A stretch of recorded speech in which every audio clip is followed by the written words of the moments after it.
Last week, when Alli Ndume dey shout about Tinubu, when they grant interview for TV, they talk. Say Tinubu is caged in Abuja. You know they listen to anybody, nobody they feel they see him. Nobody they feel they tell him what he need to hear. When they make those videos, I just they laugh. You cannot say go get fault. I knew. Say your engine goes overheat. Those guys are ready to fight you. You are talking about the president like that, you dare say the truth, you will have issues. As I'm talking to you now, and they don't sack him. You know, that I am chief whip for the seniors before, but why they don't sack him. And the sack where they sack as well, it doesn't normally they go put story say that gross misconduct. They don't put story of gross misconduct. They're clear and straight. They say may you resign for APC, may you go join PDP or Labour Party. Say not the behave like opposition. Say utterances are not favorable to the federal government. So therefore, they don't want time as chief whip again of the Senate. All the APC senators agree. May come out. You know they talk against our God too much. May come out. Let me show you the deals. The National Working Committee, NWC, of the All Progressive Congress, APC, has written to the President of the Senate, Godswill Akpabio, to ask the Chief Whip, Senator Alli Ndume from APC Borno South, to resign from the party and join either the People's Democratic Party or any of the opposition party. APC in the later also removed Senator Alli Ndume as Chief Whip of the 10th Senate and replaced him with Senator Mohammed Tahi Monguno, APC Borno North. In a letter from the APC, signed by the National Chairman, Ali Umar Ganduje, and the National Secretary, Senator Surajudeen Basiru, respectively to Akpabio, the party said that Ndume's complaints about President Bola Tinubu are unbecoming and his utterances are not favorable to the federal government. The request was put to voice votes by the Senate President, Godswill Akpabio, and loudly affirmed by all the APC senators.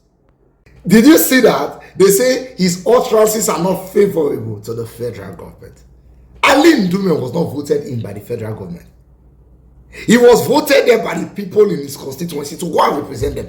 So if the federal government they do waiting not favor the people for a constituency, his loyalty should stand with his constituency first. But APC is angry with him that his loyalty is not starting with the federal government. His loyalty is not supposed to stand with the federal government. They called him back. They removed him as the chief whip. Now, do you know that the way his colleagues removed him as the chief whip, when we vote in our senator, we can remove him, we can call him back. But we know Sabia. Constitutionally, we have the power to call back the senator you voted, the House of Rep member you voted, the House of Assembly member you voted. If he's not representing you well, you go call him back. But you know what? We, number one, we never vote. Then the people who manage vote. On the day of the election, they went to vote for president. They now really care about who will be senator and House of Rep member. So they just press up. Any party where the president did, and they press vote. They don't even know his name. How many of you know the name of the senator representing your senatorial district? How many of you know the name of your House of Rep member? How many of you know the name of your House of Assembly member? I think every youth should be involved in politics so that we can understand how this thing works. The day we understand how it works, that day they'll start to see that well. They don't say we don't understand. The way his colleagues called him and removed him as a chief whip, we can remove our House of Rep member if he is supporting the federal government over us. We'll remind us, say we voted you to. How do you do that? It's very simple. Half of the voters who voted in the election need to sign.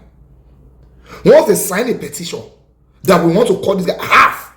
Once it just pass half by one, you send it to INEC. When you send it to INEC, INEC will notify the guy, say how far people will vote you. Over half of them say, you come back.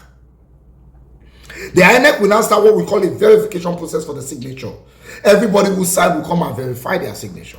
Once INEC has verified it, you see the way for the Senate now, when the Godswill Akpabio will read this thing, they come put out to vote. Those who support say hi. INEC will now do the same thing for the voters. Those who support say hi. After we say hi, that's all. The guy is out. INEC will now conduct a fresh election within 19 days. Within 90 days, then we put in the person we want. But we really do not care. When we vote finish, we don't go the hustle. Once they do what we not like, we quarrel. That's all. And they have a lot of Agberu back in there. But Agberu and police now they use, but we can call them back. The day the Nigerian youth understand that they have that power to call back somebody you voted, Now that day, because all of them will go shout now, make them come out Alli Ndume for supporting the people of this constituency. If we ourselves decide, so there are no that two come back, and so now no one support who they support the constituency. So if you like, so now lawyer to the shift, tomorrow that come back, they will shock, they will fear, they will respect themselves. We need to understand how politics works. Alli Ndume is out of the shift with. The next man coming there does not have any choice than to support the federal government. Why would they not support the federal government? Somebody will sign 2024 plan for them. I mean, a large cruiser for them. They don't support her. Well, that's right.